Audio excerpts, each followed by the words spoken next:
Road. இந்த road எப்படி இருக்குன்னு மட்டும் பாருங்க.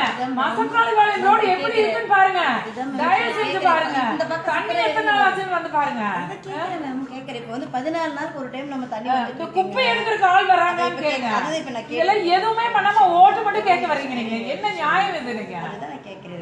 இந்த வீட்டு வரி எவ்வளவு ஏத்தி இருக்கிறீங்க? இது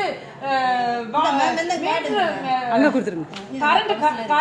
கரண்ட் எவ்வளவு ஏத்தி இருக்கிறீங்க? நாங்க பேசாம கட்டிட்டு 50,000 போட்டீங்கன்னா 50,000 கட்டிட்டு பதில் பேச கூட யாரும் இல்லைங்க. கட்டலன்னா கட்டை பிடிக்கிட்டு போறீங்க நீங்க. சொல்லுங்க. இப்போ ஓட்டு மட்டும் எதுக்கு கேட்க வர்றீங்க? No chance. இங்க தயவு செஞ்சு வராதீங்க. ஓட்டு மட்டும் கேட்டுட்டு வராதீங்க. நீங்க என்னதான் செஞ்சிருக்காங்க? உங்க தலைவர் என்ன செஞ்சிருக்காரு சொல்லுங்க. இந்த பக்கம் என்ன பண்ணிருக்காங்கன்னு கேளுங்க. உங்க தலைவர் என்ன இது வரைக்கும் வாக்குறுதியில என்ன செஞ்சிருக்காரு? இல்ல உங்க தலைவர் வாக்குறுதி கொடுத்ததுக்கு என்ன செஞ்சிருக்காரு அது மட்டும் சொல்லுப்பா. எனக்கு அதெல்லாம் வாக்கு இப்போ 21 எலெக்ஷன்ல கொடுத்த வரைக்கும் என்ன வாக்குறுதி நிறைவேற்றிருக்கீங்க அது சொல்லுங்க பாப்போம். இல்லம்மா நான் வாக்குறுதியே கேட்கறேன். என்ன வாக்குறுதி நிறைவேற்றி போட மாட்டாங்க. வந்து எத்தனை நாள் ஆச்சுன்னு கேளுங்க. இதெல்லாம் கேட்டுட்டு அப்புறம் ஓட்டு வாங்க. பிஎஃப் கோட்டர்ஸ், பிகேடி நகர் எத்தனை நாள் கஷ்டப்படாது. மசக்காளிபாளையம் ரோடு எப்படி இருக்குன்னு கொஞ்சம் போய் பாருங்க. பூரா சுண்டக்குழி.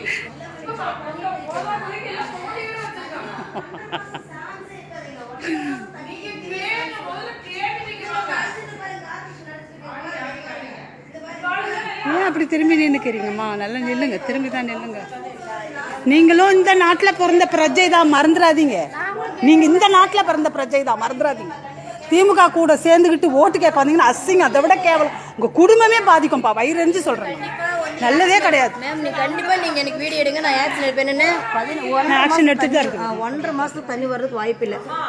எல்லா பொம்பளைங்களும் பாதிக்கப்பட்டிருக்கும்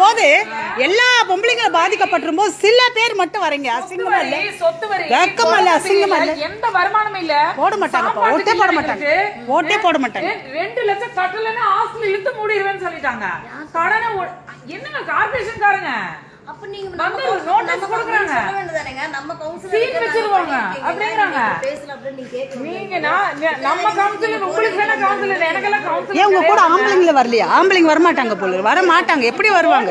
உங்கள மாதிரி ஏமாந்தவங்கள தான் அனுப்புறாங்க. அசிங்கம் அதெல்லாம். அந்தாள் பார்க்க மாட்டான். அப்படிங்களா? ஏமா நான் உண்மை நீங்க போ பரவாயில்லை மேடம். நீங்க தெரிஞ்சுக்கோங்க. தயவு செஞ்சு இதெல்லாம் தெரிஞ்சுக்கோங்க. பரவாயில்ல. ஆனா நம்ம இந்த குறை கண்டிப்பா நான் கேட்பேன். கண்டிப்பா நான் கேட்பேன். அன்னைக்கு நான் நீங்க என்னவா இருக்கிறீங்கப்பா? பகுதி தொழிற்சிலர் இருக்கு 4 வார்டுக்கு. மக்களால் தேர்ந்தெடுக்கப்பட்ட பிரதிநிதியா? வார்டு கவுன்சிலரா? மேடம் பகுதி தொழிற்சிலர் இருக்கு 4 வார்டுக்கு.